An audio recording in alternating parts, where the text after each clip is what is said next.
Hi dear students, welcome to I-Fal. I am teacher Nikki and I am here to give you another grammar lesson.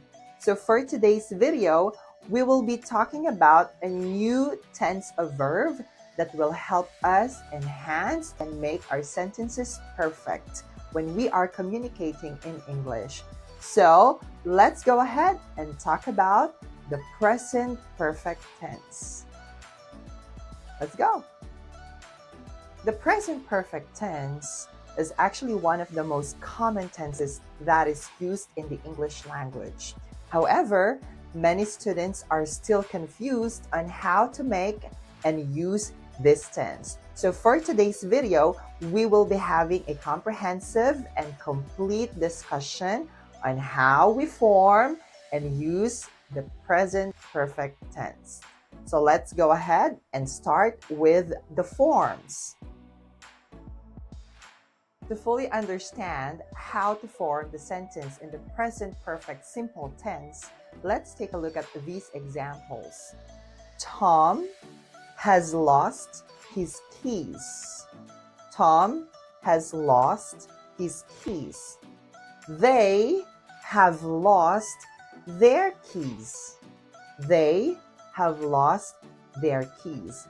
Now, as you can see, the construction of the sentences are the subject, singular or plural subject, and then the helping verb has or have, then the verb in its past participle form. So let's take a look at the construction again. Singular subject, use has, and then verb in past participle. Plural subject, use subject plus have, and then verb in past participle.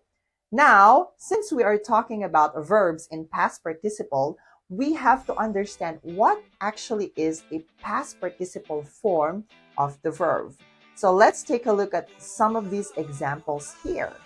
So for the past participle forms of the verb, you have to remember that usually some of these verbs have the same forms with their past form.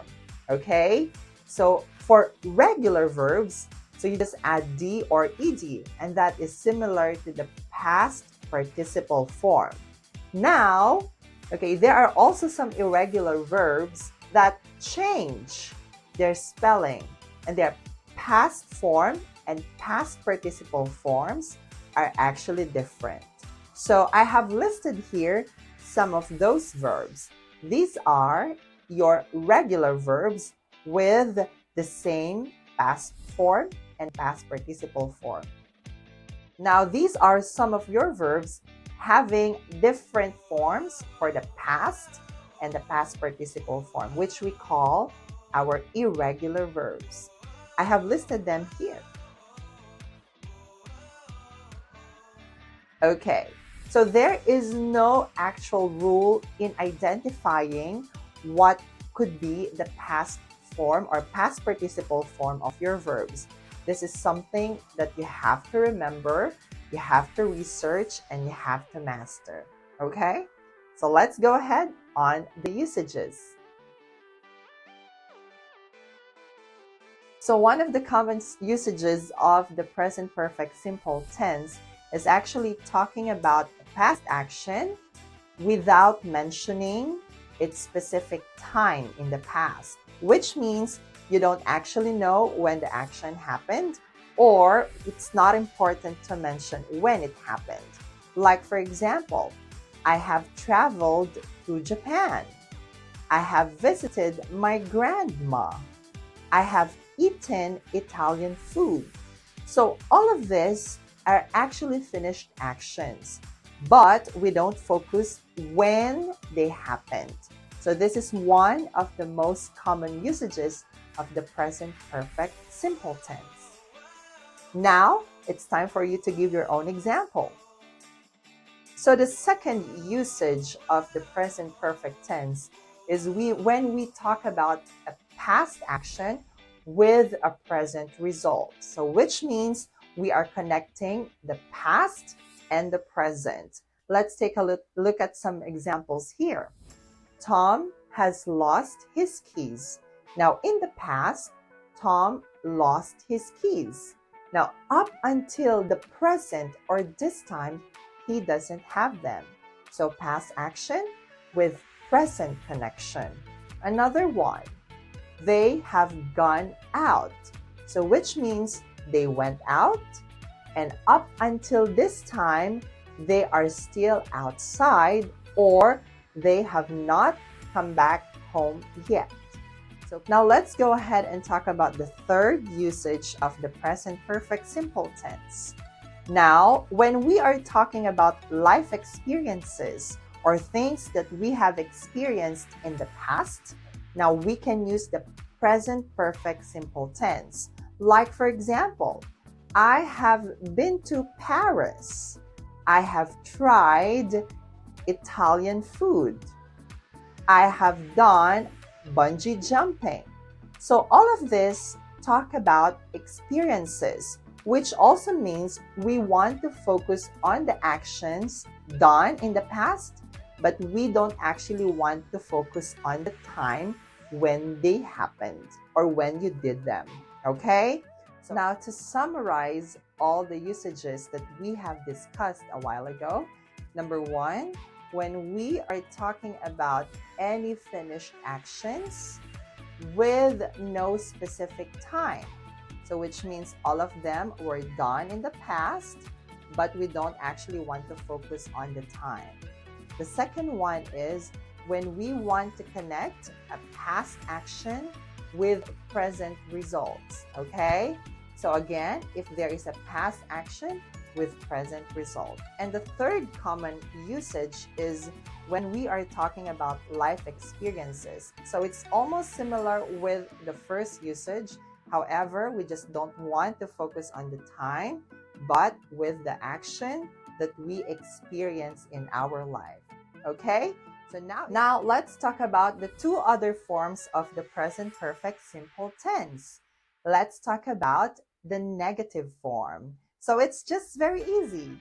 Now, when you are forming the negative form of the present perfect simple tense, you just put your subject, has or have, you add not, and then your verb in past participle. Again, subject, singular or plural, then has and have or have, plus not, and the verb in its past participle form. Okay, so let's take a look at some of examples here. I have some examples for our negative form. Jane has not seen the movie. Tom and Tim have not visited their grandmother.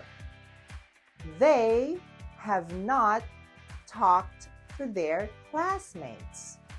So all of these are actually in negative form. Okay? Now it's your time to create your sentences in negative form. Go ahead. So the next form that we are going to talk about is the question form. So it's just very easy you have to start your questions with has or have. And I think that you already knew how to use has and have, right? Again, start with has or have, and then your subject, singular or plural, and then your verb in past participle form. Again, has or have, plus your subject, and then your verb in past participle form. All right? Now let's give some examples. So now here are some of the examples for our question form. Have you eaten your breakfast? Has she seen the movies? Have they played the computer game?